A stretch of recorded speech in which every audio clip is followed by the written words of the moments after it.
बोलिए श्री लक्ष्मी नारायण भगवान की। श्रीमन नारायण लक्ष्मी नारायण, श्रीमन नारायण लक्ष्मी नारायण, श्रीमन नारायण नारायण नारायण, श्रीमन नारायण नारायण नारायण, श्रीमन नारायण भवतारायण, श्रीमन नारायण भवतारायण, लक्ष्मी नारायण नारायण नारायण, लक्ष्मी नारायण नारायण नारायण। प्रभु तेरी शरण, प्रभु तेरी शरण, प्रभु तेरी शरण, प्रभु तेरी, राम जी तेरी शरण, श्याम जी तेरी शरण, राम जी तेरी शरण, श्याम जी तेरी, प्रभु तेरी शरण, प्रभु तेरी शरण, प्रभु तेरी शरण, प्रभु तेरी, श्रीमन नारायण नारायण नारायण, श्रीमन नारायण नारायण नारायण, लक्ष्मी नारायण नारायण नारायण, लक्ष्मी नारायण नारायण नारायण। बोलिए श्री लक्ष्मी नारायण भगवान की। अनंताचार्य कृपया वेदांतद्वय पारगम रामकृष्णांग्रसदभक्तं विश्वक्सेन मुनिं भजे।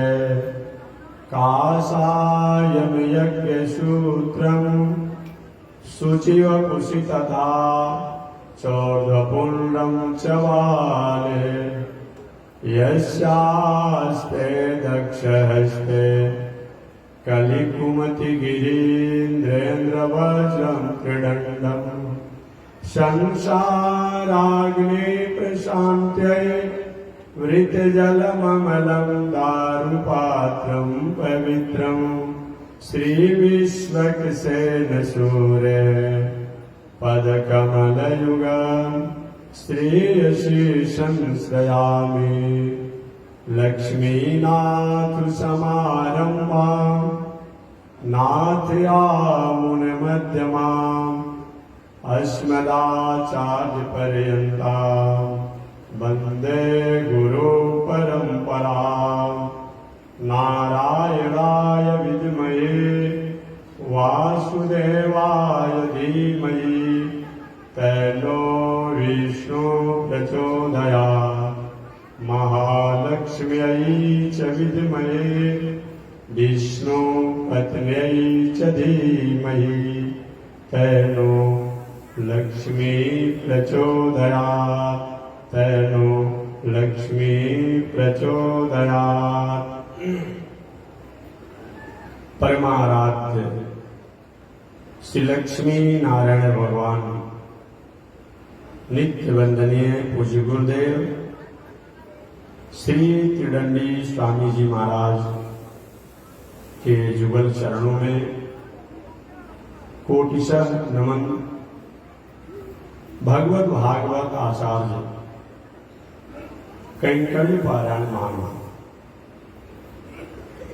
पावन भूमि पर पावन कथा को निवेदन किया जा रहा है पावन कथा प्रसंग अंतर्गत निवेदन किया गया था पिछले दिन। भगवान द्वारिकाधीश द्वारिका से हस्तिनापुर में आए। पांडवों द्वारा यज्ञ का आयोजन किया गया था। उस यज्ञ में भगवान सम्मिलित हुए। यज्ञ समापन के बाद पांडव लोग के मन में होगा कि जीवन में अब शेष कोई काम बाकी नहीं रह गया। राजकाज की व्यवस्था हो गई। द्वारिकाधीश जैसे आराध्य हम लोग के संबंधी बने हुए हैं, अब फिर भी ज्ञान वैराग न हो और अपने आत्म कल्याण की भावना से बोधपूर्वक न हुआ जाए, इस संसार में आने का क्या मतलब। पांडव लोग द्वारिकाधीश को विदा किए। एक दिन विदुर जी ने धृतराष्ट्र और गांधारी को समझाया, बुझाया, आत्मोपदेश दिया कि महाराज, जीवन और शरीर जब तक अपनी स्थिति में रहे तब तक ही अपने जीवन के स्वरूप को समझना चाहिए। हम सब कुछ चाहते हैं, शरीर अनुकूल नहीं है, क्या हम करेंगे।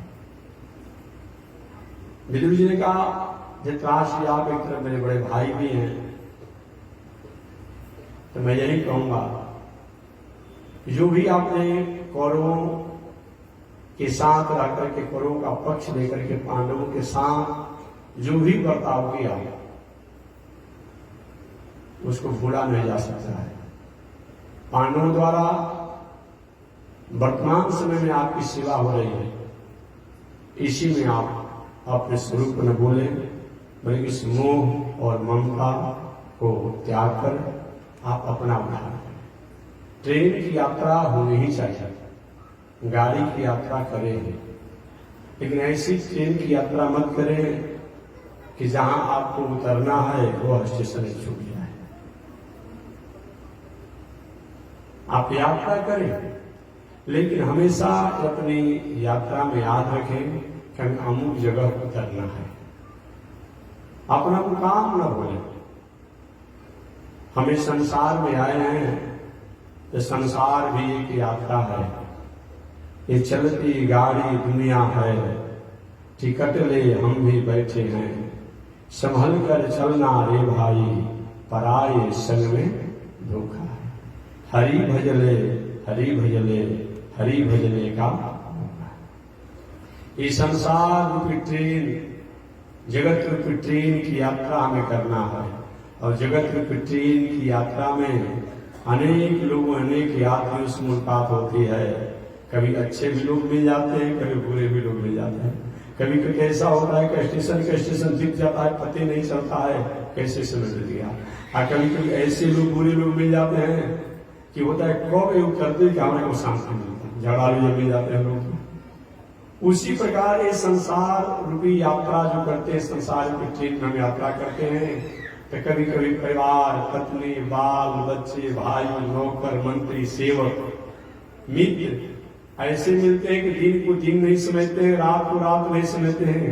आकर के परिवार, पत्नी, बाल बच्चे, बेटा ऐसे नालायक मिल जाते हैं कि रात बस सोचते बीत जाता है, दिन बस सोचते बीत जाता है।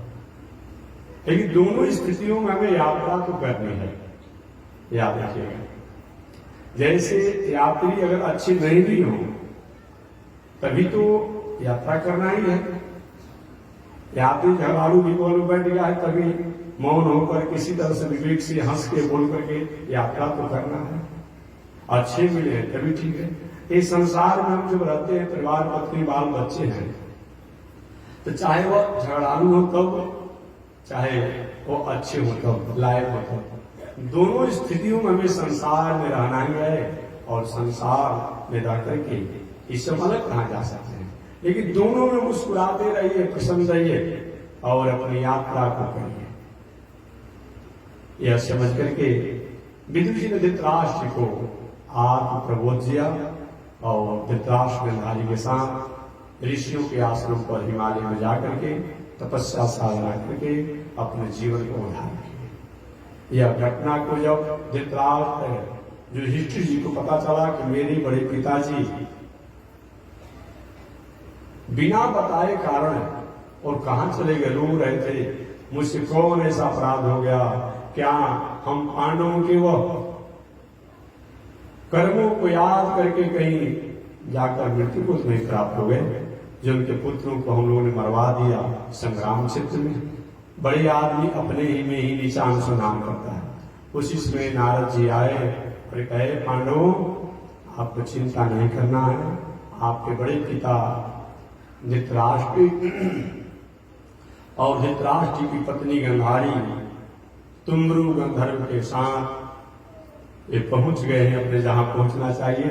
ऋषियों के आश्रम पर भजन भाव भक्ति कथा में सत्संग लगे हुए हैं और कुछ दिनों के बाद इस शरीर को त्याग करके अपने जीवन को उद्धार करेंगे और उनकी साधना में आप बाधा पहुंचाने के लिए मत जाइए, अब उनको छोड़ दीजिए। नारद जी की बातों को मान करके युधिष्ठिर जी अब मन में विचार करते हैं, हम लोग भी धीरे धीरे राजकाज की व्यवस्था को समझना चाहिए। कैसे समेटे? कोई उत्तराधिकारी हो तब तो। उत्तराधिकारी तो एक बालक है, अभिमन्यु का पुत्र, उत्तरा का बेटा परीक्षित, लेकिन अभी छोटे हैं, पूरी युवावस्था को नहीं प्राप्त किए हैं। बार बार विचार हो रहा है कि इनको ही राजा बना दिया जाए, इन्हीं को ही गद्दी पर बैठा दिया जाए, यही बार बार हो रहा है। इधर विदुर जी भी पांडवों को आत्मोपदेश, नीति, कूटनीति, समाज नीति, राजनीति, धर्म नीति, शास्त्र नीति, परिवार नीति का संदेश देकर के विदुर जी भी यात्रा करते करते और अपने शरीर को उन्होंने भी समाप्त कर दिया। चाहे हम हों, आप हों, सबका शरीर नश्वर है। इस शरीर में रहने वाला आत्मा जो है वही शाश्वत है, वही सत्य है। विदुर जी भी चले गए। विदुर जी को स्मरण ध्यान चिंतन करते हुए उनकी पत्नी विदुरानी भी चली गई, धृतराष्ट्र भी चले गए, गंधारी भी चली गई। पांडव लोग अब मन में थोड़ी सी उदासी हो गई। देखिए, विवेकी पुरुष को चाहिए कि जब सब कुछ रहते हुए अब उसी समाज से, वस्तु से, व्यवस्था से अपने को मोड़ ले। हमारे पास कुछ नहीं हो तब हम मुड़े तो क्या बात है। एक व्यवहारिक कहावत आती है कि वृद्ध वेश्या तपस्विनी, ऐसा न हो।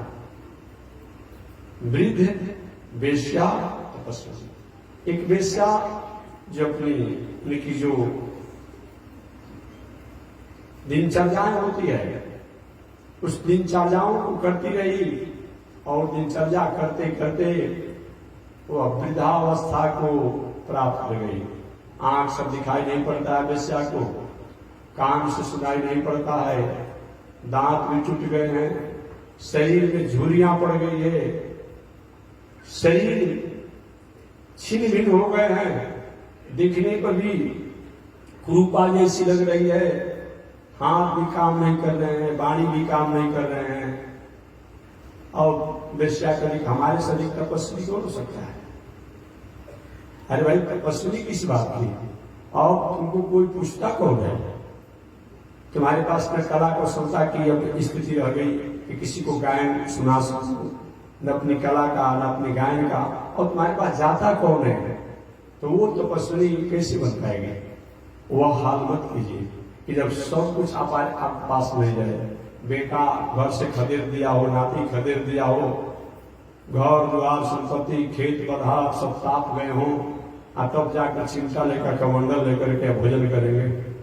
जिंदगी भर जो किए हैं पहले ना, वो दाढ़ी मुछ बढ़ा कर घूमने पर भी चिंता लेकर वही ध्यान में आएगा जो आपने किया है। उसको ऐसे किया, वो किया, ऐसे किया, वैसे किया, इसी में समय बीत जाएगा। इसीलिए विवेकी चाहता है कि हमारे पास सब कुछ रहे और रहते हुए हम ज्ञान वैराग से इस वस्तु को त्याग करें। ज्ञान और वैराग रूपी तलवार से संसार के बंधनों को धीरे धीरे काट करके हम अपने को कल्याण प्राप्त करें। धर्मराज युधिष्ठिर जी धर्म के स्वरूप ही हैं, धर्म का अवतार है। पांडव लोग भी देवराज इंद्र के ही अंश से प्रकट हुए हैं। धीरे धीरे मन में वैराग हो रहा। श्री सूत जी कहते हैं, ये कथा कहाँ हो रही है? कथा तो हो रही है नैमिषारण्य में। ये घटना पहले हो चुकी है, बात समझिएगा। ये घटनाएं जो भी हुई है पहले हुई है। अब बाद में नैमिषारण्य में सूत जी ये भागवत का आयोजन किए हैं, तो वही वो कथा कह रहे हैं। उसमें कहते हैं कि इस प्रकार से पांडवों ने किया, इस प्रकार से युधिष्ठिर ने किया, इस प्रकार से अमुक किया। मानी घटना पहले हो चुकी है, अब उस घटना को सुना रहे कथा के रूप में नैमिषारण्य में सूत जी। श्री सूत जी कहते हैं कि हे शौनक जी, महाभारत युद्ध के 35 वर्ष बीतने के बाद, महाभारत संग्राम जो हुआ, महाभारत जो युद्ध हुआ था, उसमें 35 वर्ष बीतने के बाद 36वां वर्ष में युधिष्ठिर जी मन में उद्विग्नता हो रही है। और उद्विग्नता होने के बाद एक दिन मन में बार बार आभास हो रहा है कोई घटना तो नहीं घट जाए। इससे बार बार आपको कोई अचानक अपशगुन मन में आ रहा हो, कोई न कोई अनिष्ट का सूचक है। अचानक रास्ते में जा रहे हो, कुत्ता ऊपर की तरफ मुंह करके, आकाश की तरफ मुंह करके, आग की तरफ मुंह करके बार बार रो रहा हो, आवाज दे रहा हो, भूख रहा हो, तो कोई न कोई अनिष्ट का सूचक है। रास्ते में आप जा रहे हैं, गीद हो, कौवा हो, चील हो, ऐसे चीज अचानक आपको सिर पर, पीठ पर, शरीर पर बैठ करके बालों को नीचे बैठे हो और भाग जाए, ऐसा कोई होता हो कि कोई न कोई अमंगल का सूचक है। ऐसे अनेक अपशगुन। सरसों तेल का दिया जला करके और कुछ देरों के बाद उसको बुझा दीजिए। गंध अगर नहीं आ रहा हो तो अभी कहीं न कहीं अनिष्ट का, मंगल का सूचक है। मंदिर में दर्शन करने के लिए जा रहे हो, मंदिर में जाने के बाद ऐसा अनुभव होता हो, भान होता हो कि मंदिर की मूर्ति जो उदास है, कहीं रो रही है, तो अपने कुल खानदान परिवार का कहीं अमंगल का कारण है। पूजा करने के लिए जा रहे हैं, बार बार आप पुष्प माला चढ़ाना चाहते हो, वह तितर बितर हो जा रहा, एक बार 2 बार हुआ तो कोई बात नहीं, बार बार इधर उधर हो जा रहा हो, तो कहीं न कहीं वह अमंगल का सूचक है। ऐसी अनेक अमंगल सूचक धर्मराज युधिष्ठिर जी घटना देखें। स्वप्न में ऐसा देखा जाए कि हम दक्षिण दिशा में जा रहे हैं, नाचते गाते हुए जा रहे हैं, तेल लगाए हुए हैं, पूरा शरीर तेल से भींगा हुआ है, उड़ौल का माला लगाए हुए हैं और नाचते गाते जा रहे हैं, और लोग भी नाचते गाते जा रहे हैं, तो कोई न कोई अपने परिवार में या अपने कहीं न कहीं कोई घटना दुर्घटना कैसे बार बार आप आकाश में जो भी दृष्टि जाए और तारे टूटते हुए दिखाई पड़ते होंगे प्रत्यक्ष में, बार बार तारे, जब आकाश में दृष्टि जाए तारा टूट के गिर रहा है, देखते हो, एक कहीं न कहीं अमंगल अशुभ का सूचक है। या ऐसे अनेक अमंगल का सूचक धर्मराज युधिष्ठिर ये सब घटना ये महाभारत संग्राम के 35 वर्ष बीतने के बाद 36वें वर्ष में यह सभी घटनाएं घट रही लगभग द्वापर युग समापन की अंतिम स्थिति में है, अंतिम स्थिति में है और कलयुग प्रारंभ होने वाला है। उस समय की बात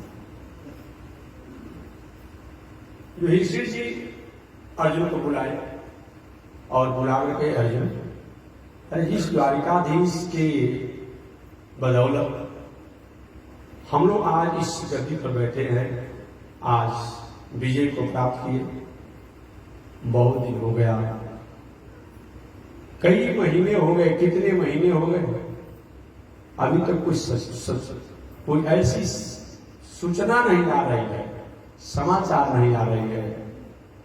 क्या स्थिति है? बार बार मंगल अशुभ, कोई मन में भावना हो रही है। ऐसा तो नहीं है कि द्वारिकापुरी में कोई अमंगल हो गया हो या होने वाला हो। ऐसा तो नहीं कि हस्तिनापुर में कोई अमंगल होने वाला हो। आखिर क्यों बार बार भावनाएं आ रही है? जाकर अर्जुन कम से कम द्वारिकापुरी में द्वारिकाधीश की समाचार तो ले लो। अर्जुन के भैया हमेशा आप इसी तरह से सोचते रहते हैं, अरे द्वारिकाधीश का क्या बिगड़ने वाला है, द्वारिकाधीश का क्या होने वाला है।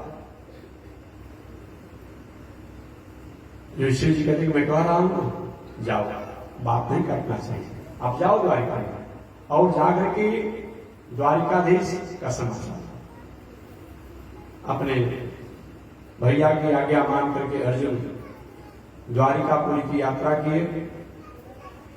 लगभग 7 महीना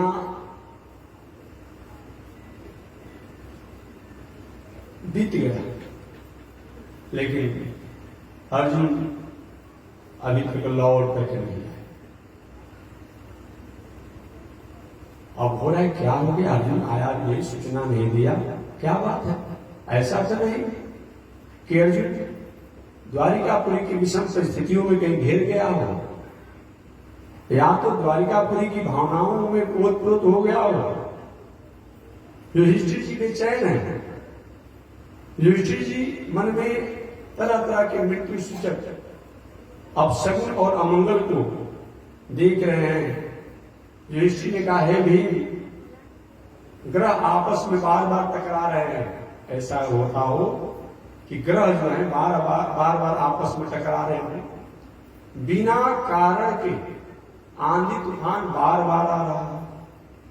अगर समय बरसात का समय तो बरसात होना ही चाहिए, आंधी तूफान होना चाहिए, चैत वैशाख जेठ का समय होना ही चाहिए, लेकिन जो आंधी तूफान का कोई मतलब नहीं और अकारण बार बार आंधी तूफान ऐसा आ रहा हो, उल्लू बार बार आवाज लगा रहे हैं, दिन में सियार कर्कश आवाजों में बोल रहा हो,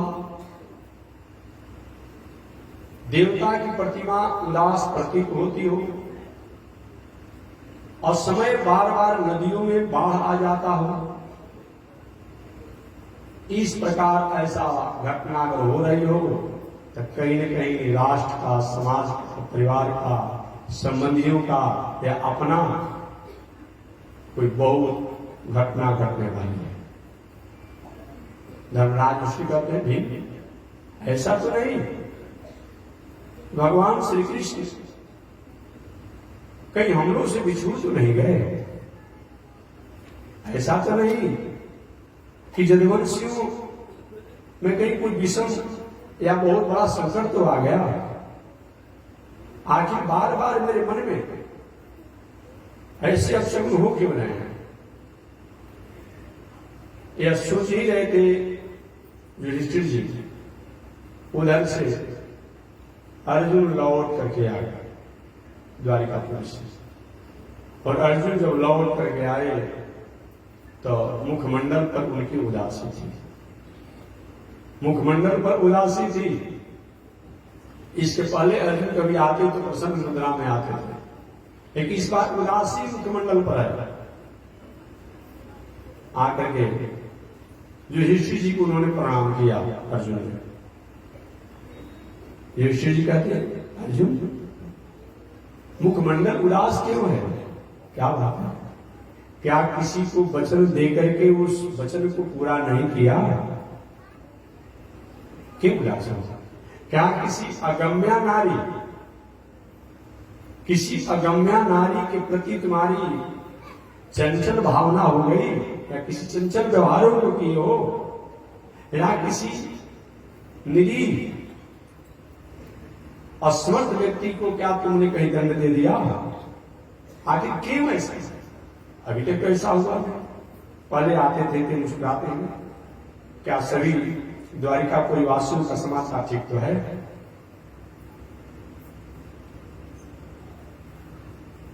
वसुदेव जी ठीक तो हैं, देवकी जी तो ठीक हैं, और सभी लोग तो ठीक हैं, भैया बलराम तो ठीक हैं। अरे बोलते क्यों नहीं हो? मैं पूछते जा रहा हूं और तुम बोल नहीं रहे हो। अर्जुन कहे, भैया कहे नहीं जा रहा है और कहे बिना रहा नहीं जा रहा। अरे क्या बात है? कहे नहीं जा रहा है और कहे बिना रहे नहीं जा रहा है, ये कौन सी बात है? कि कब वो द्वारिकाधीश नहीं रहे, वह द्वारिकाधीश नहीं रहे। धर्मराज युधिष्ठिर जी भी घटना को सुने कि द्वारिकाधीश श्री कृष्ण नहीं रहे, पृथ्वी पर धड़ाम से गिर गए। अरे बोले, इतने दिनों के बाद, 7 महीनों के बाद तुम लौट करके द्वारिकापुरी से आया, अरे अशुभ अमंगल समाचार सुना रहे हो? ये कैसे हो? भैया क्यों द्वारिकाधीश ही नहीं रहे? द्वारिकाधीश के नहीं रहने पर उनकी माता, उनके पिता, ये सब लोग भी उनके वियोग में अपने जीवन को समाप्त कर दिया। यह घटना को जिन्हीं माता कुंती ने सुना कि द्वारिकाधीश नहीं है, कुंती माता भी उसी समय जमीन पर गिरी कि जब द्वारिकाधीश नहीं, अब जीवन का क्या मतलब है? कुंती का भी यहां पर प्रणाम मृत्यु हो गया। धर्मराज ऋषि कहते हैं, अरे बाबा बोले, ये घटना हुआ कैसे? इसको विस्तार से बताओ। सारी घटनाओं को अर्जुन बताए। भैया मैं क्या कहूं? भगवान श्री कृष्ण का परिवार बहुत आनंद से चल रहा था। द्वारिकापुरी में किसी चीज की कमी नहीं थी। धन संपत्ति ऐश्वर्य वैभव किसी चीज का कमी नहीं था। परंतु परिवार के लोगों में आपसी बुद्धि बिगड़ गई। परिवार के लोग का खान पान, उठन बैठन, बोल चाल बिगड़ गया। हुआ क्या? एक दिन कृतवर्मा और सात्विकी दोनों ने शराब पी लिया। शराब पी करके कृतवर्मा और सात्विकी आपस में टकरार की। कृतवर्मा ने शराब की नशा में सात्विकी से कहा, अरे सात्विकी, पांडवों द्वारा जो भी कृत्य किया गया है महाभारत संग्राम में कौरवों के प्रति, वह पांडव कभी भी आदर से याद नहीं किए जाएंगे। कृतवर्मा भी शराब पिया था।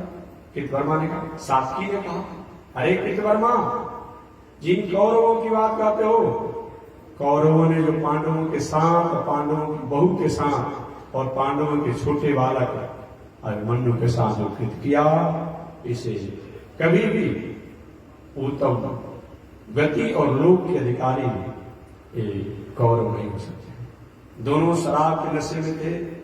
एक पांडव की दुहाई दे रहे थे, एक कौरव की दुहाई दे रहे थे। सारी घटना घटा जो घटना हो चुकी थी, आपस में दोनों की टकराहट हो गई। पूरा यदुवंश जो एक ही था, वो यदुवंश 2 भागों में हो गया। और 2 भागों को होकर के आधे लोग कहते हैं कि नहीं पांडव लोग ठीक हैं, आधे लोग कहते हैं कि कौरव ठीक हैं। भगवान श्री कृष्ण बलराम जी गए समझाने के लिए यदुवंशियों को। अरे महाभारत संग्राम तो हो चुका है बहुत पहले, महाभारत संग्राम पहले हो चुका है, यहां महाभारत संग्राम नहीं। ये तो तुम लोग शराब की नशा में होने के कारण ये आपस में विवाद कर रहे हो। वो यदुवंशी जो भगवान श्री कृष्ण और बलराम जी की छाया में रहते थे, छत्र छाया में रहते थे, वो क्या कि भगवान श्री कृष्ण और बलराम को ही मारने के लिए तैयार कर रहे। बलराम जी को भैया आप क्या करना चाहिए, क्या कब ऐसे लोग रखने कर सकता रहे। क्या कुछ तो यदुवंशी आपस में कट मर करके समाप्त हो गए, और कुछ यदुवंशी जो है बलराम जी और कृष्ण भगवान वालों को भी समझ लिया। जैसे कोई घर पुराना हो गया हो या नया भी घर हो, कहीं बनाने में तकनीकी गड़बड़ी हो गई हो, अपने से घर आधा गिर गया हो और आधा खड़ा होकर मशीन से गिरवा दिया जाता है अपना ही घर। कुछ तो आपस में कट मर कर समाप्त हो गए, और कुछ को बलराम जी और भगवान श्री कृष्ण से आगे अर्जुन के भैया उन यदुवंशियों ने कुछ और भी अपराध किया। एक बार संत दुर्वासा और भी नारद प्रवृत्ति के संत के पास गए परीक्षा लेने के लिए, उनको मजाक उड़ाने के लिए, उनसे मजाक करने के लिए। भगवान श्री कृष्ण के पुत्र शाम को स्त्री का वेश बना दिए, साड़ी पहना दिए, घूंघट काढ़ दिए और गए कि बाबा ये बताइए कि इस बहू को लड़का होगा कि लड़की होगी। संतों ने कहा देखो भाई हम भजन भाव करते हैं, पूजा पाठ करते हैं, ये मेरा विषय नहीं है। एक बालक ने कहे बाबा इसी तरह शादी वेश बनाए हो, खाते पीते रहते हो या घूमते रहते हो, जब इतना ही जानकारी है तो बेटा हम लोग सब नहीं जानते हैं, जाओ। एक बालक ने देखो आंख मत दिखाओ, ऐसे वैसे घर का मुंह नहीं है जो तुम आंख दिखा रहे हो, आ रहा है तो बताओ और नहीं आ रहा तो आंख मत दिखाओ। और तो संत लोग नहीं बोले, लेकिन दुर्वासा जी से बर्दाश्त नहीं हुआ। दुर्वासा जी गए बालक इधर आओ, क्या बोला तुमने? कि मैं बोला कि जो बहू आई है आपके सामने, इसको लड़का होगा कि लड़की होगी? दुर्वासा जी कहे लड़का होगा ना लड़की होगी। अच्छा तो क्या होगा?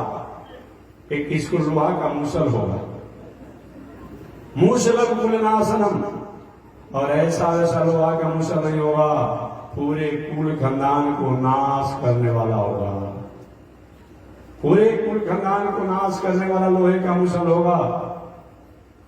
अब जिन ही महात्माओं ने वचन दिया, अब उसी समय सही में वो कृष्ण भगवान के पुत्र जो सांब थे, उनके पेट पर कपड़े की पोटली बांधा गया था, साड़ी पहना दिया गया था, और महात्मा के वचन अब सही में लोहे का मूसल धम से गिर गया। गए लोग जाकर के उग्रसेन जी से कहे महाराज गलती हो गया।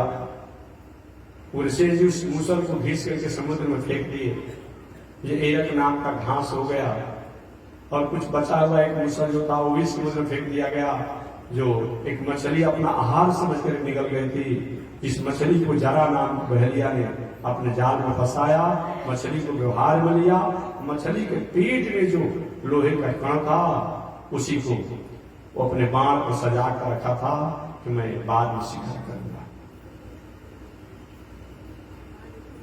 पूरे यदुवंश आपस में अकारण खान पान, रहन सहन, उठन बैठन के बिगड़ने के कारण सब कट मर के समाप्त हो गए। भगवान द्वारिकाधीश समझाना चाहते थे, वो भी लोग नहीं समझे। एक दिन भगवान श्री कृष्ण प्रभात क्षेत्र में पीपल वृक्ष के नीचे बैठे थे, पैरों पर रख करके अचानक जरा नाम का बहेलिया आया और आकर के वो भगवान के चरणों को मृगा का मुख समझ करके और चरणों में बाणों को प्रहार कर दिया। अब जे भी नजदीक आया, अरे एक ने भगवान के चरणों में बाण मार दिया। भगवान ने कहा बहलिया मान हिसाब सोच मत करो, हमारा तुम्हारा हिसाब पूरा हो गया। जब तुम त्रेता युग में बानर राज बाली था, बहलिया से कहते हैं, बांदर राज बाली था, तो तुमने हमसे पूछा था कि के ही कारणनाथ मोहि मारा, बाली बैरी सुग्रीव। आपने क्यों हमें बांस मारा? हमारा आपका तो कोई बैर था नहीं। लंकेश ने आपके पत्नी को अपहरण किया, मैंने तो कुछ किया नहीं, हम तो बांदरी स्वभाव वाले। हमारे भाई के कहने में आकर के और हमको आपने मार दिया। अगर आपको सीता को पता लगाने की बात होती, बांदर भाई ने कहा था, तो मैं संदेश लिया कर देता, रावण सीता को लेकर के आता है, आपसे क्षमा मांगता और आपका मित्र बन जाता है। आखिर हमको आपने क्यों मारा? भगवान ने एक दो दफा लगाया, कथा कभी आपने सुन चुके हुए कि देखो भाई, बात तो ठीक आप कहते हैं, लेकिन जो भाई की पत्नी, भगिनी, बेटी, फुआ, बहन, माता, चाची, मामी, मौसी, ऐसी प्रवृत्ति की नारियों को, या पुरोहित की, गुरु की पत्नी हो, बेटी हो, ऐसी नारियों को जो गलत भावना से देखता है, वह इस संसार में रहने का अधिकारी नहीं है। तो आपने अपनी पत्नी, अपने भाई की पत्नी, माने अपने भाई सुग्रीव की पत्नी, जिसका नाम था रूमा, उसको आपने अपने पक्ष में कर लिया है, अपने पत्नी जैसा उस पर अधिकार रख लिया है। इसलिए आप उस दुनिया में रहने का अधिकार नहीं बताता है। क्योंकि महाराज, ये तो अगर ऐसा आप मानते हैं, इसके लिए अगर हमको आपने बाण मारा है, तो ये तो सो कुचाली, यह आचरण तो हमारे भाई सुग्रीव में भी थे। मैं जो लड़ाई करने के लिए गया था दुर्गी से, मेरी बहुत दिनों तक प्रतीक्षा नहीं करके, मेरे लौट करके नहीं आने पर मेरी पत्नी तारा को भी उसने अपना बना लिया था, तो उसको क्यों नहीं आपने मारा? और दूसरी बात, एक तो चलन चातुरी मोर, ये हम जो पंछी हैं, पशु हैं, इन सबका तो स्वभाव होता है, इनके लिए अनुज भगनी इत्यादि का नियम लागू नहीं होता है। ये तो मानवों पर लागू होता है, ये तो मनुष्यों पर लागू होता है, ये पशु पंछी पर लागू नहीं होता है। चलन चातुरी मोर, हम पशु पंछियों का तो स्वभाव है, इस पर नियम लागू नहीं होता है। भगवान ने कहा ठीक है, कहूं प्रणव अचल करो तोरा, ठीक है, मगर आप कहते हैं तो मैं आपके प्राण को अचल कर देता हूं। कहा कि नहीं नहीं, लेकिन इसका बदला चुकाना होगा। वही भगवान कहते हैं, उस समय हमने तुम पर छुप करके बाणों को मारा, इस बार तुमने छुप कर मुझ पर बाणों को मारा, हमारा तुम्हारा हिसाब पूरा। सोच मत करो, तुम उत्तम गति को प्राप्त करोगे। भगवान द्वारिकाधीश प्रभात क्षेत्र में बैठे और अपने लीला स्वरूप को लय कर दिए। बलराम जी समुद्र में जाकर के प्रवेश कर गए।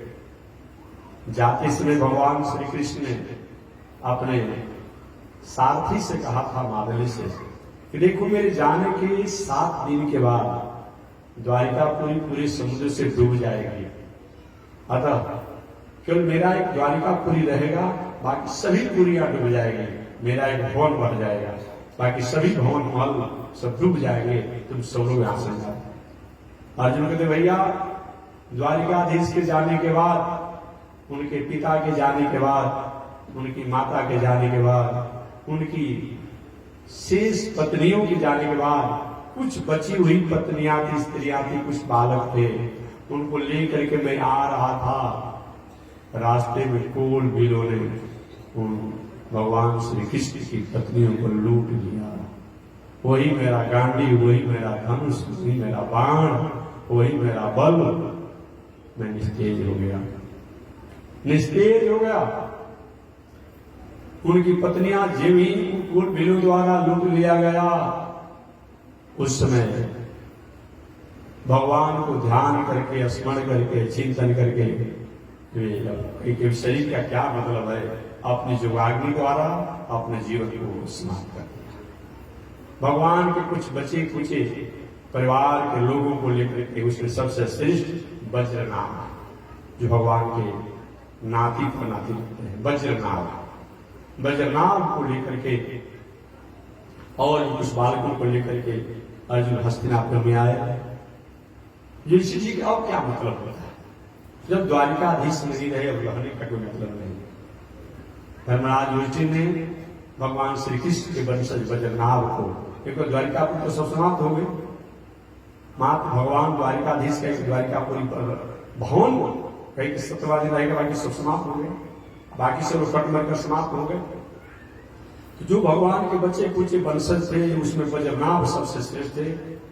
युधिष्ठिर जी ने हस्तिनापुर से कुछ व्यवसायियों को, कुछ अमुक को, विद्वानों को, ज्ञानियों को, प्रजा को ले जाकर के आप पुनः मथुरा, वृंदावन, गोकुल, ब्रज, बरसाने सब जगह को पुनः बसाया गया है।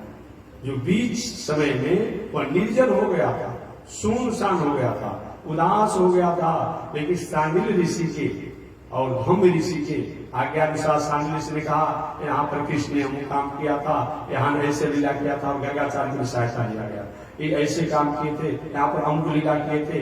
इन सभी उन्होंने जहां जहां जैसे बताया उस अनुसार पुनः दूसरी बार ब्रज को, गोकुल को, वृंदावन को, मथुरा को बसाया गया, पुनः बसाया गया।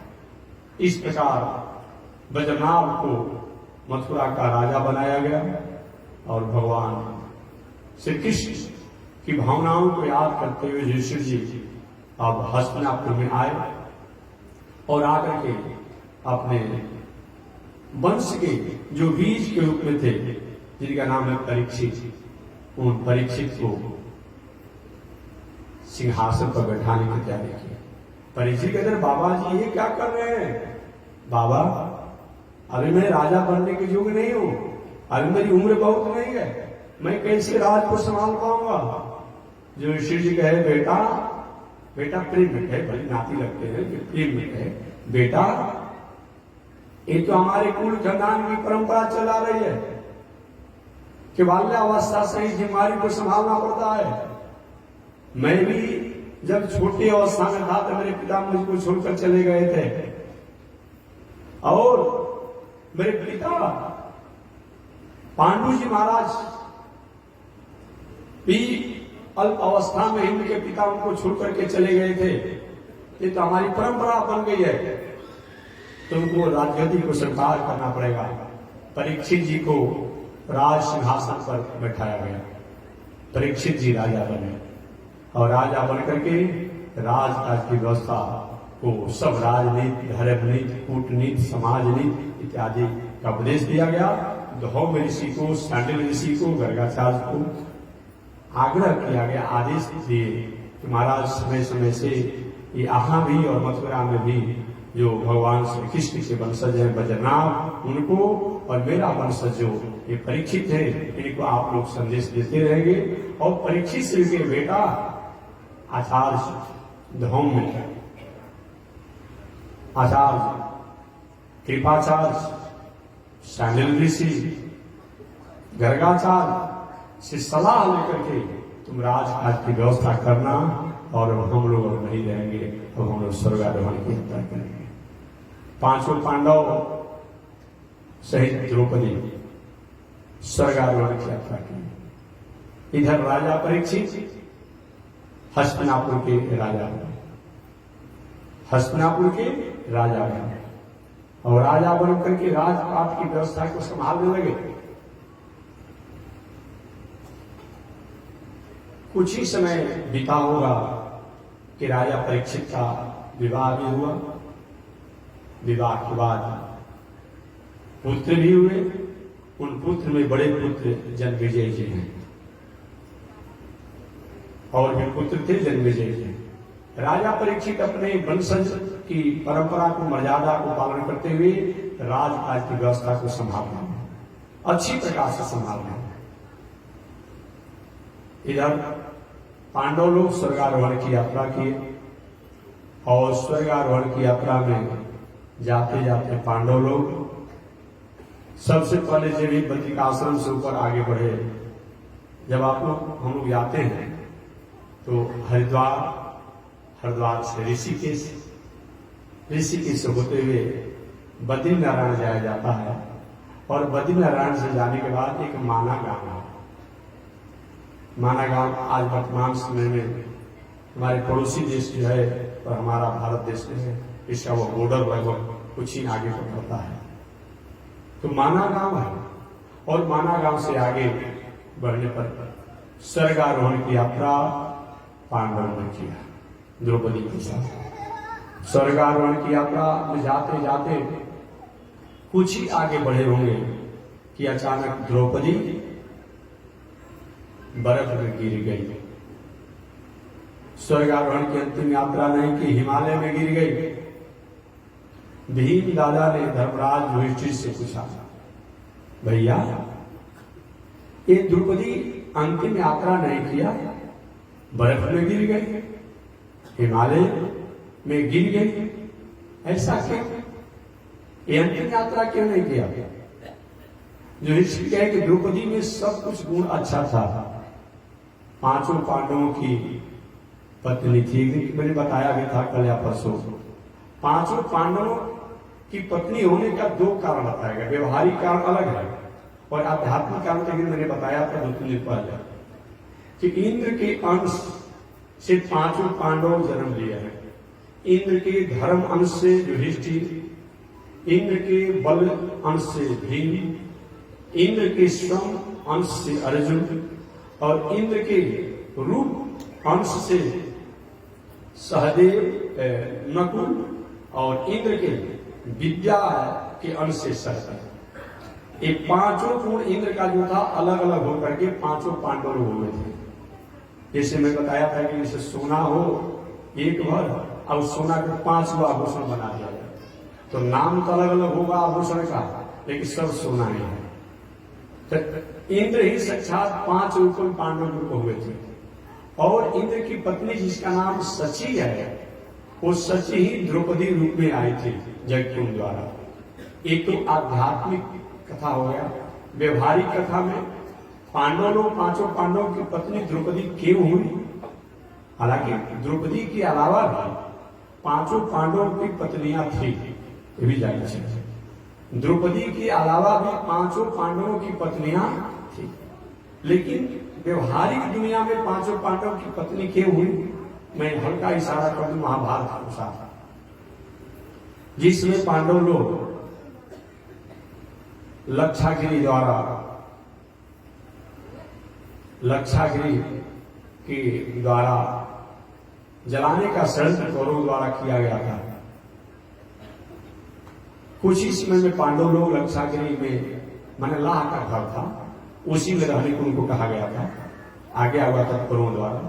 अगर उससे बाहर नहीं निकलते तो उस लक्षागिरी में लाह के घर में ही जल करके पांडव लोग समाप्त हो जाते। विदुर जी ने जाकर के इशारा कर दिया, बेटा जीवन में 3 चीज एक साथ ही जा रहा हो, पद भी जा रहा हो, धन भी जा रहा हो और जीवन भी जा रहा हो, तो सबसे पहले जीवन की रक्षा करनी चाहिए। ये बुद्धिमानों का कर्तव्य होता है। तीनों एक साथ अगर जा रहा हो, पद जा रहा हो, धन जा रहा हो, जीवन जा रहा हो, तो पहले जीवन की रक्षा करना चाहिए। जीवन रहेगा तो बाद में कभी न कभी समय से प्रारब्ध अनुसार पद भी मिल जाएगा और धन भी मिल जाएगा। अतः बेटा विदुर जी कहे, अभी तुम लोग अपने जीवन की रक्षा करो। रक्षागिरी जो बनाया गया है इसमें छोटा द्वार है, उससे निकल करके नदी पार कर जाओ, जमुना उस पर चले जाओ। विदुर जी की मंत्रणा पर पांचों पांडव उस लक्षागिरी से मुक्त हो गए, बाहर निकल गए और जाकर के छूट करके जीवन जीने लगे कि कौरवों को पता नहीं चले तो षड्यंत्र करके कहीं मरवा डालेंगे। उस पांडवों के पास अपना वर्चस्व बहुत नहीं था, अभी छोटी अवस्था भी थी। इधर कौरवों ने क्या किया, लक्षागिरी में षड्यंत्र करके जलाने का प्रयास भी किया और दुनिया को दिखाने के लिए कौरव रो भी रहे हैं, दुर्योधन भी रो रहा है, मेरे छोटे चाचा जी के पुत्र थे, लक्षागिरी में जलकर आग लगने से मर गए, रो भी रहा है समाज के सामने। कुछ ऐसे भी लोग होते हैं कि इधर कोई काम की घटना भी कर देते हैं और सबसे पहले प्रसाद भी करने भूल जाएंगे। ऐसे भी कुछ लोग होते हैं। दुर्योधन समाज के सामने अपने को सिंपैथी दिया। अब सब लोग को यही पता हो गया था कि पांडव तो मर गए लक्षागिरी में। यह घटना तब पता चली कि पांडव लक्षागिरी में जलकर मरे नहीं हैं बल्कि बचे हैं। कब? जब द्रौपदी का स्वयंवर हो रहा था द्रुपद राजा द्वारा, और द्रुपद राजा ने स्वयंवर में घोषणा किया था कि मैं अपनी बेटी, लाडली बेटी द्रौपदी का विवाह उसी के साथ करूंगा जो मत्स्य भेदन की प्रतिज्ञा को पूरा करेगा। ऊपर मछली को टांग दिया गया था, नीचे जल या सरसों तेल रख दिया गया था, तथा कि नीचे देखना है और बाण ऊपर मारना है। उसमें बहुत बड़े बड़े वीर आए, उसमें तो कर्ण भी आया था, दुर्योधन भी आया था और भी लोग आए थे। कर्ण जी भी आया, द्रौपदी ने कहा नहीं नहीं, आप मेरी प्रतिज्ञा स्वयंवर में आप सम्मिलित नहीं हो सकते हैं, पहले आप अपना कुल खानदान जात पात बताइए, तब मेरे स्वयंवर में आप सम्मिलित होइए। कर्ण पूरा अपना पहचान परिचय नहीं बता पाया, इसलिए कर्ण उदास होकर लौट गया। दुर्योधन इत्यादि प्रवृत्ति को रोवाए, लेकिन कोई उसमें सक्षम नहीं। अर्जुन, पांडव लोग वनवासी वेश में थे, माता कुंती के साथ वनवासी वेश में थे, और वनवासी वेश में थे, एक वनवासी वेश में आए। वनवासी वेश में आए, अर्जुन क्या किए? पूछा गया क्या दिखाई पड़ रहा है? कि हमको बस केवल नेत्र ही दिखाई पड़ता है। अब अर्जुन उस द्रुपद राजा द्वारा जो मत्स्य नेत्र भेदन की बात है, उस मछली के नेत्र को भेदन की बाण द्वारा नीचे देखते हुए इस व्रत प्रतिज्ञा के द्वारा उस संबर में ये वनवासी लोग, अभी पांडव नहीं कहला रहे हैं, ये वनवासी लोग कहला रहे हैं, ये लोग विजय को प्राप्त की। उस संबर में भीष्माचार्य, द्रोणाचार्य, कृपाचार्य, कर्ण, दुर्योधन, ऐसे बहुत से लोग गए थे, अब कोई बाकी नहीं था। शकुनी, सब लोग गए थे। सब लोगों ने विचार किया कि भले वनवासी ने द्रौपदी के संबल में प्रतिज्ञा को तो पूरा कर दिया, लेकिन इसको घेर करके द्रौपदी को छीन लिया जाए, खदेड़ दिया जाए। कुछ लोग का स्वभाव होता है, करते नहीं है, लेकिन कोई करता है तो उसका विरोध करेंगे। उस समय अर्जुन बाणों को जब चलाने लगे ना, तो सारे कौरव पक्षियों से पलायन कर गए। इतना ही नहीं, बाणों का बौछार करते करते द्रोणाचार्य को भी उन्होंने छोड़ा नहीं, भीष्माचार्य को भी छोड़ा नहीं, कृपाचार्य को छोड़ा नहीं। द्रोणाचार्य तो पहचान गए, ऐसा बाण को निपुणता तो अर्जुन का अलावा हो नहीं सकता है। भीष्माचार्य कहते हैं, मैंने बचपन से अर्जुन ने कहा है, इतनी निपुणता तीव्रता से बाण चलाने का काम अर्जुन नहीं कर सकता है। लेकिन अर्जुन वो है कैसे? अर्जुन को लक्षागिरी में मारा गया, हो नहीं सकता। लेकिन अर्जुन के अलावा ऐसा कौन कर सकता है? मन में संकल्प विकल्प होने लगा। इस प्रकार कौरव लोग लौट गए। जब द्रौपदी को संबर में पांडव लोग वनवासी लोग प्राप्त कर लिए, द्रुपद राजा ने परिचय और पहचान पूछा। महाराज वनवासी जी, आप लोग का पहचान क्या है? सभी वनवासी लोग अपना अपना पहचान बताए। मैं कौरव वंशीय पांडु महाराज का बड़े पुत्र युधिष्ठिर हूँ, मैं उनका दूसरा पुत्र भीम हूँ, मैं उनका तीसरा पुत्र अर्जुन हूँ, मैं उनका चौथा पुत्र नकुल हूँ, पांचवा सहदेव हूँ, ये मेरी हम पांचों पांडवों की माता कुंती हैं। सारी घटना को बताया। हम लोग को षड्यंत्र करके हम लोग को लक्षागिरी में जलाने का षड्यंत्र किया गया। हम लोग किसी तरह प्राण बचाने के लिए इस तरह से वनवासी वेश में घूम रहे हैं। अच्छा, वही तो मैं कहा कि ऐसे इस स्वयंवर में कौन विजय प्राप्त कर सकता है? अब द्रुपद राजा के बाद मेरे दामाद पांडव, मेरे दामाद अर्जुन, संदेश विदा कराए द्रुपद राजा कौरवों के यहां, धृतराष्ट्र के यहां, भीष्माचार्य के यहां, द्रोणाचार्य के यहां। हे कौरव पक्षियों, हे कौरव, मेरे दामाद मरे नहीं हैं, आप लोग के षड्यंत्र द्वारा बलुक जीवित हैं, लक्षागिरी से बच चुके हैं, वनवासी वेश में हैं और बल में कहीं कम नहीं है, लेकिन शिष्ट हैं, शिष्टाचार में रहने वाले हैं। सही में तो हस्तिनापुर का राजा मेरे दामाद को ही होना चाहिए, क्योंकि इन्हीं के पिता हस्तिनापुर के राजा थे। अगर आप नहीं करना चाहते हैं, पूरा राज नहीं देना चाहते हैं, तो कम से कम आधा राज मेरे दामाद को दीजिए, न तब ठीक नहीं होगा। द्रुपद राजा ने सूचना दिया। यह समाचार सुनकर के कौरव, अरे अब तो पांडव जिंदा हैं। अब आपसी कहना कुछ होने लगा। भीष्माचार्य, द्रोणाचार्य, कृपाचार्य सब रही। जब चलो, जब इतना षड्यंत्र के बाद भी पांडव जब जिंदा हो ही गए, जिंदा जब हो ही गए, तो इनका राज दे ही देना चाहिए।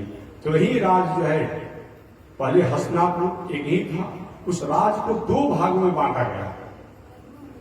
एक तो हस्तिनापुर मूल, जहां का राजा दुर्योधन हुआ, और हस्तिनापुर का एक सखा, जैसे कि दो भाई कोई होता है, एक की का घर होता है, एक की का दलान होता है, तो किसी को दलान दे दिया जाता है, किसी को घर दे दिया जाता है। तो हस्तिनापुर का राजा तो दुर्योधन बना, उसको हिस्सा मिल गया। और हस्तिनापुर का ही एक खंड था जो इंद्रप्रस्थ बाद नाम पड़ा, जो दिल्ली इत्यादि का हरियाणा का क्षेत्र है, वहां का पांडवों को दे दिया गया, जो बहुत विकसित नहीं था, बहुत विकसित नहीं था। चलिए मैं प्रसंग को सुना था। इस प्रकार जब एक द्रौपदी को प्राप्त कर लिए, स्वयंवर में द्रौपदी को प्राप्त कर लिए 500 पांडव लोग, तो रोज नियम था ये लोग कि कोई भी भिक्षा जब लेकर आते थे, तो भिक्षा लेकर के आते तो सबसे पहले माता जी को भिक्षा दे देते थे। माता जी भिक्षा अपने अनुसार ले लेती थी। भिक्षा समझते हैं ना, अरे भाई हम लोग भी भिक्षा लेते हैं, भोजन जिसको कहते हैं, और ले लेती। तब 500 लोग पांडव लोग अपना में बांट कर खाते थे। अब उस दिन भिक्षा का समय पर लोग चले गए द्रौपदी के स्वयंवर में, और द्रौपदी के स्वयंवर में जब चले गए लोग, तो वहां से द्रौपदी को लेकर के आ रहे थे, और माता कुंती अपने शिविर में थी, जहां निवास स्थान का भीतर थी। बाहर से प्रशंसा में माता जी प्रणाम प्रणाम। अब कुंती माता ने देखा नहीं, वो तो सोची कि भिक्षा लेकर आते होंगे कि बेटा आज इच्छा खाने की नहीं है, भिक्षा लेने की नहीं है, तुम 5 भाई अपने में बांट कर खा ले। अब जिन्ही कुंती माता को आकर के अब बाहर आई, तो देखी कि भिक्षा के भोजन की सामग्री नहीं है, ये एक सुंदर बहू है। अब तो कह दिया युधिष्ठिर जी के माता जी, आपने जब कह दिया कि बांट लो 5 आपस में, तो ठीक है, अर्जुन ने ही द्रौपदी को प्राप्त किया है, लेकिन हम 5 पांडवों की पत्नी कहलाएगी। वही माता कुंती के वचनों को पूरा करने के लिए व्यवहारिक कथा में, आध्यात्मिक कथा तो सुना चुका हूं, वे अर्जुन ही भले प्राप्त किए थे, लेकिन 5 पांडवों की वो पत्नी हुई। इस प्रकार से एक बार नारद जी आए, और नारद जी ने आकर के 5 पांडवों को समझाया, ए पांडवों सुनो, जो तुम्हारा सिस्टम चल रहा है, दिनचर्या चल रहा है, ये कहीं न कहीं विवाद का कारण हो जाएगा। आज 5 भाइयों में तुम्हारा जो बन रहा है, ये विरोध हो जाएगा। इसीलिए भले ही तुम्हारी पत्नी ये द्रौपदी हैं, लेकिन कुछ समय का एक निर्णय करो, 1 वर्ष 2 वर्ष का समय का निर्णय करो। इस प्रकार से 1 वर्ष का समय को यह निर्णय किया गया कि द्रौपदी अमुक के प्रति उनकी अपने आप में सहचारणी रहेगी, अमुक के प्रति सहचारणी रहेगी, अमुक के प्रति सहचारणी रहेगी। और नारद जी ने सुन उपसुन की कथा पुरानी सुना दिया। सुन उपसुन महाभारत में कथा है कि सुनो, मैं तुम्हें कथा सुना रहा हूं। नारद ने कथा सुनाया पांडवों को। ये सब घटना ये अभी जंगल के, बाद में हस्तिनापुर बाद में आए हैं, ये जंगल के। अब उसमें हुआ क्या कि सुन उपसुन की कथा आती है कि सुन उपसुन बहुत बड़े प्रतापी राक्षस थे। देवताओं के दांत खट्टा कर दिया था, देवताओं को इतना मार मारता था कि देवता लोग कुछ उम्र निकाल देता था, सारे देवता लोग भयभीत हो जाते हैं। एक बार ब्रह्मा जी के पास गए देवता लोग, बाबा जीने का कोई मतलब नहीं, मर जाते तो अच्छा होता। सुन तपस्या करके पूजा करके ऐसा वरदान प्राप्त किया है कि हम देवताओं को परेशान हो जाते हैं, कहीं कोई मतलब पूजा तो मिल नहीं रहा है, कोई पूजा कर नहीं रहा है, ऐसे कुछ शरीर में बल है, उसे मारने से हम लोग परेशान हो जा रहे हैं। उपाय कीजिए कि ठीक है जाइए, मैं कोई उपाय सोचता हूँ। समय पाकर के ब्रह्मा जी ने एक अप्सरा को प्रकट किया। ब्रह्मा जी ने अप्सरा ने करने के लिए क्या किया, और बाबा उस अप्सरा का नाम है तिलोत्तमा नाम की अप्सरा। क्या नाम है? तिलोत्तमा नाम की अप्सरा। वो अप्सरा से कह के जाओ तो किसी तरह से सुन और उपसुन में आपस में भेद डालना, वैध कराना। वही तिलोत्तमा अप्सरा गई। एक दिन पर्वत जो है कैमूर की पहाड़ी जो कहा जाता है, आज की भाषा में कैमूर की पहाड़ी कहा जाता है और शास्त्र से विंध्य का पर्वत भी कहा जाता है, जो सासाराम जो है। एक दिन के पर्वत पर सुन रहते थे। तिलोत्तमा अप्सरा वहां पर आई, क्योंकि महाराज मैं आपका बनना चाहती हूँ। क्या बनना चाहती हो? सेविका बनना चाहती हो कि पत्नी बनना चाहती हो?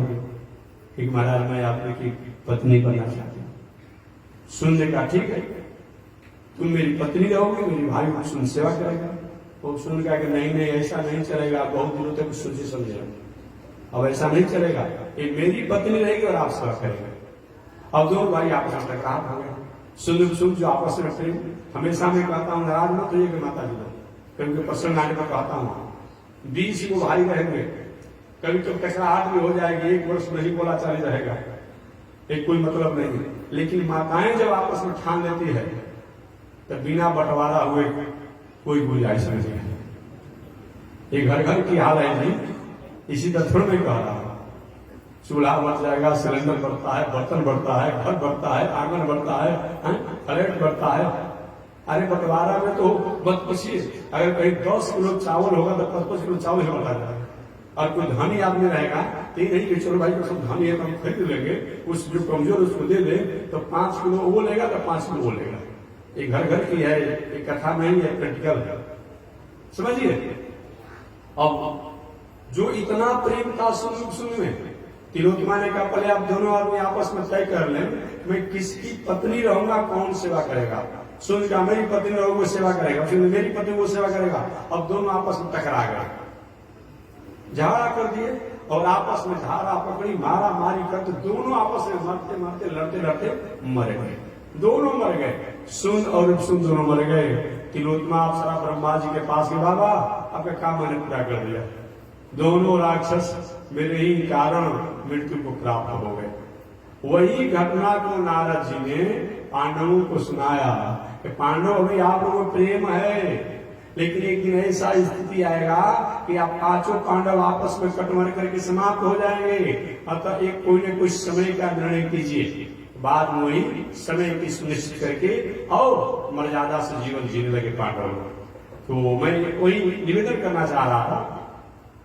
स्वर्गारोहण की यात्रा हो रही थी, इन पर प्रसंग था, मैं अल्प समय निवेदन करूं। स्वर्गारोहण की यात्रा में सबसे पहले द्रौपदी ने बर्फ में गिर गई।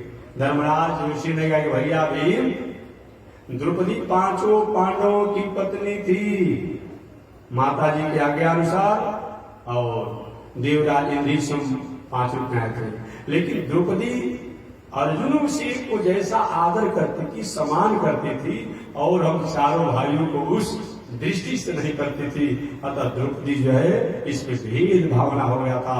अतः स्वर्गारोहण की यात्रा पूरी नहीं की। ठीक है, आगे जाते जाते नकुल जी गिर गए, स्वर्गारोहण की यात्रा नहीं की। अरे भैया नकुल क्यों नहीं स्वर्गारोहण की यात्रा किए? एक नकुल को अपने रूप पर बहुत बड़ा अहंकार था कि मेरे समान कुल खानदान में कोई सुंदर नहीं है, इसीलिए भी यात्रा नहीं की। आगे जाते जाते सहदेव जी भी गिर गए। अरे भैया सहदेव क्यों नहीं स्वर्गारोहण की यात्रा किए? क्योंकि सहदेव को अपनी विद्या का अहंकार था। आप जानते हो महाभारत पढ़े हुए तो सहदेव जी जानते थे, उनके पास आज भी कुछ ज्योतिषी जो होते हैं, ज्ञानी होते जानते थे कि रक्षागिरी में एक अलग से रास्ता जाने का है, लेकिन जब तक से पांडव लोग नहीं पूछे तब तक नहीं बताए, इसमें जलते भोले रहते थे। आग लगा हुआ था लेकिन बता नहीं था, जब पूछा तब बताया। तो वही इनको अपने विद्या का अहंकार था। अतः ये भी स्वर्गारोहण की यात्रा नहीं की। और जाते जाते अर्जुन भी गिर गए। अर्जुन क्यों गिर गए? एक तो पहले स्वर्ग में जाते थे, क्योंकि अर्जुन को अपने गांडी पर जितना अभिमान था उतना और भगवान पर विश्वास नहीं था। अहम बा गांडी बा, अर्जुन ने कहा मैं हूं और गांडी हूं, गांडी में क्या मेरा कोई आ सकता है। अतः इनको भी भगवान पर विश्वास नहीं बल्कि अपने गांडी पर विश्वास है। अतः जाते जाते भीम दादा भी गिर गए। अरे भैया तुम भी गिर गया, तुम्हारे में सब कुछ गुण अच्छा था, युधिष्ठिर जी कहते हैं, लेकिन तुम भोजन में अगर कोई समझौता की बात करता तो उसे तुम भिड़ जाते थे, लड़ने लगते थे। 5 में से 4 पांडव लोग हिमालय में बर्फ में गिर गए, द्रौपदी भी गिर गई। स्वर्गारोहण की अंतिम सीमा पर युधिष्ठिर जी पहुंचे और प्रवेश करना चाहे जमीन स्वर्ग की बॉर्डर सीमा में, पीछा से कुत्ता जा रहा था। अधिकारियों ने कहा महाराज बस एक आदमी का पास है, आप छोड़ना है, कुत्ता नहीं जाएगा।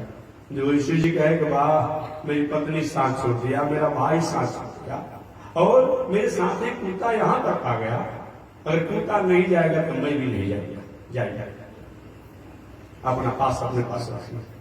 वहीं पर कुत्ता नहीं था, वो साक्षात धर्म ही थे जो धर्मराज की परीक्षा लेने के लिए आए थे। कहे कि मैं कुत्ता नहीं हूं, साक्षात धर्म हूं, आपकी परीक्षा लेने के लिए आया था। कि कुछ लोग होते हैं जब धन संपत्ति खेत पधार नौकरी चाकरी घर द्वार दला परिवार पत्नी बाल बच्चा नाती पोता जब नहीं रहता है तो जहां जाएंगे हाथ जोड़ेंगे, जहां जाएंगे प्रणाम करेंगे। और जे भी थोड़ा सा धन संपत्ति कुछ हो जाता है तो पैसा अब हमका समय नहीं है। धन्य है युधिष्ठिर जी जो कि स्वर्ग में भी अपने शरणागत को आपने त्याग नहीं किया। कहीं कुत्ता मेरे पीछे पीछे आया है, अगर ये जाएगा तो मैं जाऊंगा, तो नहीं जाऊंगा। तो आपने अपने धर्म की रक्षा किया कि शरणागत जो है इसका कभी त्याग नहीं किया जाता है। जो आपने किया, आप अपने धर्म में रहे, स्वरूप में रहे। आगे स्वर्ग में गए, कुछ ही आगे बढ़े, बड़े जोरों से आवाज आ रही थी, भैया प्रणाम। वो आवाज दूसरे का नहीं था, वो कर्ण का था, वो दुर्योधन का था, कौरव पक्षियों का था। हंस रहे थे, भैया बहुत आपने कृपा किया, कम से कम दर्शन दिया। ये क्या हो गया, इस स्वर्ग में कौरव पहले से पहुंचे हुए हैं, यहाँ भी पक्षपात शुरू हो गया है क्या? जिनको नरक में जाना चाहिए अरे स्वर्ग में आ गए, ये कैसे हो गया? वहीं रुक गए। ये क्या हो रहा है कि महाराज कर्मचारियों ने कहा हमको पता नहीं है। और कुछ ही आगे बढ़े तो देखे कि वो अर्जुन भीम नकुल सहदेव 5 पक्षी हैं जो नरक जैसे सह वेदना को भोग रहे हैं, तड़प रहे हैं। भैया रुक जाइए, आपको दर्शन से थोड़ा सा आराम मिला है, आनंद मिला है, बहुत कष्ट हो रहा है, किसी तरह से मेरा उद्धार कर दीजिए, मेरा उद्धार कर दीजिए। अरे मेरा भाई, वहां भी कष्ट वहां भी कष्ट, ये क्या हो रहा है? स्वर्ग के अधिकारी में ये क्या हो रहा है? यहाँ भी कुछ ऐसा हो रहा है कि महाराज हम लोग को पता नहीं, कर्मचारी है, आला कमान के अधिकारी को बताएंगे कि नहीं जब तक कारण नहीं जानेंगे आगे नहीं जाएंगे। उसी समय जमराज को बुलाया गया, जमराज को बुलाया गया कि महाराज ऐसा क्यों हो रहा है? हमारे भाई को स्वर्ग में नरक जैसा दुख है, और हमारे सब तेले जो भाई हैं उनको जो कौरव उनको यहाँ भी स्वर्ग जैसा आनंद मिल रहा है, उनको तो नरक जाना चाहिए। कि हम तो इसके बारे में नहीं बता सकते, सख्य प्रावधान कर दिया गया है। अब हुआ कि कैसे इसको निर्णय किया जाएगा? वहीं पर आला कमान अधिकारी आए, चित्रकूट जी आए गए, महाराज ये सब आप ही की देन है। आपने अपने जीवन में एक बार झूठ बोला युधिष्ठिर जी, उस झूठ के कारण आपके भाइयों को स्वर्ग में भी नरक जैसा पाप देखना पड़ रहा है। युधिष्ठिर जी मैंने कभी झूठ नहीं बोला है जी, कभी नहीं बोला। कब बोले बताइए? चित्रगुप्त जी ने दिखा दिया, अमुक घंटा अमुक मिनट अमुक सेकंड में कुरुक्षेत्र के मैदान में जब कहा गया था कि अश्वत्थामा हत, तो आपने बोला था ना कि मैंने नहीं बोला था, हमसे कृष्ण ने झूठ बोलवाया था, हमसे द्वारिकाधीश ने झूठ बोलवाया कहवाया, तो मैंने कहा हम क्या करने लगे? भगवान द्वारिकाधीश वहीं पर आ गए, ए बड़े आदमी हमने तुमको झूठ बोलने कहा था? एक आप ही तो कहे थे कि कह दिया अश्वत्थामा हत। भगवान ने कहा, द्वारिकाधीश ने कहा कि हमने जो कहा था अश्वत्थामा हत, अगर ऐसा कह दिए होते ये झूठ था ही नहीं। हम तो इतना ही कहने को कहते कि अश्वत्थामा हत, अश्वत्थामा का वध हो गया, मारा गया, लेकिन आपने अपने तरफ से सत्यवादी बनने के लिए कहा कि नरोवार पूजन। आपने कहा भैया अश्वत्थामा का वध तो हुआ है, लेकिन वह अश्वत्थामा हाथी है कि मनुष्य है, आप लोग विचार करिएगा। भगवान द्वारिकाधीश ने कहा ये तुम्हें कहा नहीं था, कहने की आपने क्यों बोला? यही झूठ हो गया, यही झूठ हो गया। नरो वाक पूजो, ये नहीं बोले होते तो ठीक है था। धर्मराज बोलते हाँ महाराज आपसे कौन मुंह लगने जाए, मैं आपको प्रणाम करता हूँ, प्रणाम करता हूँ। यमराज ने कहा युधिष्ठिर जी आपके जीवन में कोई पाप है ही नहीं, एकमात्र आपने जो वाणी बोला था इसके लिए आपको कि पहले आपको नरक जैसा घटना दिखा के तब स्वर्ग में रखा जाएगा, इसलिए घटना किया गया। बाकी आप एकदम पाप है, निष्कलंक है, आपने तो पाप हो ही नहीं सकता है। इस प्रकार युधिष्ठिर जी वो स्वर्ग में स्वर्गारोहण की हत्या की। एक बात मैं निवेदन करके वाणी को विराम दूंगा। देखिए आप पूछेंगे महात्मा जो युधिष्ठिर जी ने तो जो कहा था भगवान ने कहा, देखिए भगवान कहते हैं कि कहीं आदताई हो, अपराधी हो, दुष्ट हो और ऐसे व्यक्ति को 19-20 बोलने से आगे 20 बोलने से और उस पर अनुशासन अगर हो जा रहा हो तो झूठ नहीं होता है। जिसके द्वारा राष्ट्र का, समाज का, प्रकृति का, संस्कृति का मर्यादा का ह्रास हो रहा हो और उसको कहीं अनुशासन करने से, दंड देने से कहीं इसकी रक्षा हो जा रही हो तो वहां थोड़ा कहने में, सुनने में, करने में थोड़ा आगे पीछे होता हो लेकिन उसको कर देना चाहिए। तो जब भगवान ने कहा था एक हाथी को मरवा करके कि एक भ्रम में डाल करके द्रोणाचार्य को भ्रम में डालना था कि अश्वत्थामा हतो, अब द्रोणाचार्य समझ नहीं पाएंगे कि द्रोणाचार्य संकल्प लिए थे कि जब तक कोई मैं अप्रिय घटना नहीं सुनूंगा तब तक मैं धनुष बाण को त्याग नहीं करूंगा, और धनुष बाण को त्याग नहीं करते तो महाभारत संग्राम में किसी की मजाल नहीं थी जो कि महाभारत में अपने को विजय प्राप्त कर सकता। इसीलिए ये शब्द कह करके उनको धनुष बाण को त्याग कराया गया, धनुष बाण को त्याग कराया गया था। वही बात को भगवान कहते हैं कि अगर कोई व्यक्ति के द्वारा किसी प्रकार का धर्म का, संस्कृति का, संस्कार का ह्रास हो रहा हो, राष्ट्र का, समाज का ह्रास हो रहा हो तो वहां पर थोड़ा सा अनुशासन करने से, दंड देने से अगर कहीं कल्याण होता हो वो काम करना चाहिए। अतः सत्यम ब्रूयात् न ब्रूयात् सत्यप्रिय, सत्य बोलना चाहिए लेकिन ऐसा सत्यवादी मत बनिए कि सत्यवादी बनने में ही पूरा दुनिया समाप्त हो जाए, राष्ट्र समाप्त हो जाए, देश समाप्त हो जाए। कि क्या मतलब सत्यवादी बनने का मतलब है? सत्यम ब्रूयात्, सत्य बोलना चाहिए, न ब्रूयात् सत्यप्रिय, ऐसा सत्य मत बोलिए जो अप्रिय हो राष्ट्र के लिए, समाज के लिए, संस्कृति के लिए। इस धर्म सनातन, यही सनातन धर्म है, यही सनातन धर्म। हमेशा मैं कहता हूँ लड़की का विवाह करना हो, बहुत परेशान हो, थोड़ा सा कहीं डाटा वाटा बनाने में अगर 19-20 कर देते हो तो ठीक है कर देते हो, लेकिन वह बहुत बड़ा दोष नहीं है। दोष तो है लेकिन बहुत बड़ा दोष नहीं है। और कहीं डिग्री भी 19-20 कुछ हो जा रहा है, हालांकि नहीं कोई गलती काम कीजिए आप लोग, हाँ, लेकिन ये जरूर भाई कोई पता है क्या पढ़ी लड़की भाई, और लड़की पढ़ी है बेचारी मैट्रिक पास है, आईए पास है, और लड़का बल पर चल रहा है, सब ठीक है, लेकिन बीएससी और बीएससी कहीं कम नहीं चाहिए। तो ठीक आपको अधिकार भाई बीएससी में नाम लिखवाए थे, बीए में नाम लिखवाए थे, छोड़ दिया, उतना बोल देंगे तो झूठ नहीं करेंगे, विवाह कर दीजिए और विवाह के अवसर पर सतरण कथा सुन लीजिएगा। लेकिन इसका मतलब ये नहीं कि रोज झूठे बोलना शुरू कर दिया। वो समय से बताया गया कभी ऐसी विषम परिस्थितियां आती हो, किसी नारी की मर्यादा भंग हो रहा हो, किसी अबला नारी के संपत्ति को कोई अपहरित कर रहा हो, दखल कर रहा हो, हड़प रहा हो, कब्जा कर रहा हो, तो वहां कहीं कुछ बात बोलने से और उसकी रक्षा हो जा रहा हो संस्कृति का, धर्म का, तो वहां थोड़ा 19-20 होना चाहिए। संत के, महात्मा के, मठ के, मंदिर के संपत्ति को कोई अपहरित कर रहा हो, दखल कर रहा हो, कब्जा कर रहा हो, हड़प रहा हो, और वहां थोड़ा 19-20 कुछ करने से अगर वो भगवान की संपत्ति की रक्षा हो जा रही हो तो वो भले देखने में लगता है लेकिन वह क्या है, बहुत दोष नहीं है। सत्यम ब्रूयात्, सत्य बोलना चाहिए, न ब्रूयात् सत्यप्रियम, ऐसा सत्य मत बोलिए जो राष्ट्र, धर्म, संस्कृति के लिए अहित पहुंचाने वाला हो। इस धर्म सनातन, यही सनातन धर्म है। इस प्रकार पांडव लोग स्वर्गारोहण की यात्रा किए। इधर परीक्षित जी, राजा परीक्षित हस्तिनापुर के राजा बनकर के राजकाज की व्यवस्था को चला रहे हैं और अच्छी प्रकार से चला रहे हैं। और भगवान श्री कृष्ण के वंशज वज्रनाभ जो है वो मथुरा के राजा बनकर के पूरे ब्रज मंडल, मथुरा मंडल की वो अभी शासन को अच्छी प्रकार से चला रहे हैं। और राजा परीक्षित अपने पिता लोग के महाप्रयाण के बाद शरीर त्यागने के बाद श्रेष्ठ ब्राह्मणों, आचार्यों की, मंत्रियों की आज्ञा से और संरक्षण से शासन कार्य को करते हुए और उन्होंने विवाह किया। जो उत्तर की पुत्री इरावती जो है, उस उत्तर की पुत्री इरावती से राजा परीक्षित का विवाह हुआ। जो राजा परीक्षित के 4 पुत्र हुए, उन 4 पुत्र में सबसे बड़े पुत्र का नाम जन्मेजय पड़ा। आगे राजा परीक्षित राज का शासन की व्यवस्था करते हुए एक दिन कैसे भ्रम में फंस गए, और वो भ्रम ही राजा परीक्षित के कहीं जीवन के उतराव चढ़ाव का कारण बन गया।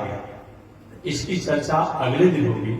अभी छोड़ देते हैं, बहुत दिनों के बाद शासन व्यवस्था को संभालने का मौका मिला है। अच्छी प्रकार से शासन राजा परीक्षित को करने दे, सारी प्रजा प्रसन्न है। शेष चर्चा अगले दिन इसी के साथ मानी मिला। श्रीमन नारायण लक्ष्मी नारायण, श्रीमन नारायण लक्ष्मी, श्रीमन नारायण नारायण नारायण, श्रीमन नारायण नारायण नारायण। बोलिए श्री लक्ष्मी नारायण भगवान की। भास्कर भगवान श्री रामानुजाचार्य स्वामी जी महाराज की, विश्व वंद्यवदाचार्य श्री त्रिदंडी स्वामी जी महाराज की। हरि ओम। शांति शांति शांति। नारायण। पुनः एक बार फिर लड़कियों की व्यवस्था कीजिए। आप लोग व्यवस्था मत करिए,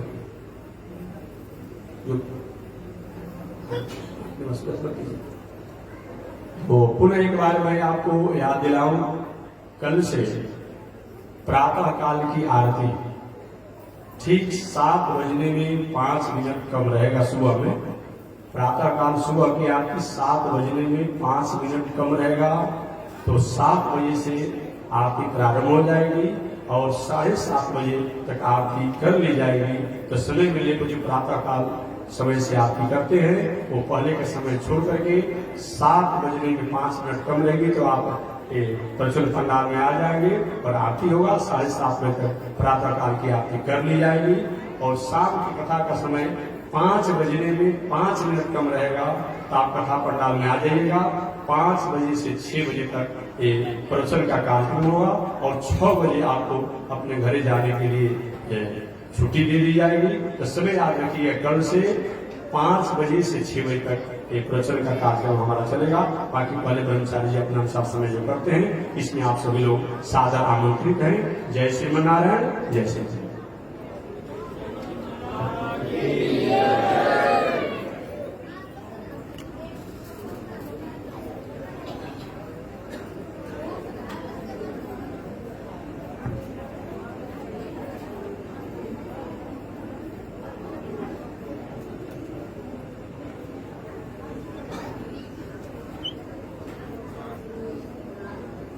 नारायण।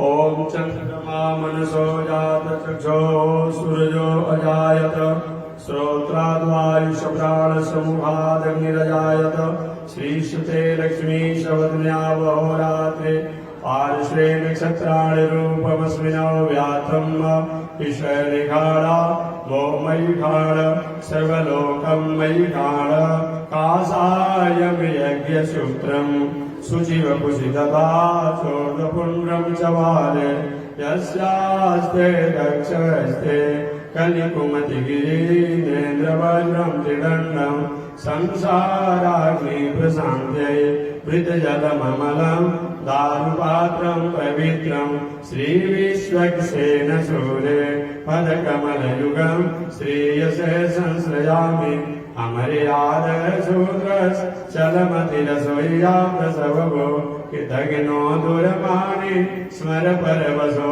वञ्चन पर, निशंसा पापेश कथमामितो दुर्गजलदे, तपारादुत्रीरस् तव परिसरेयं शरणयो।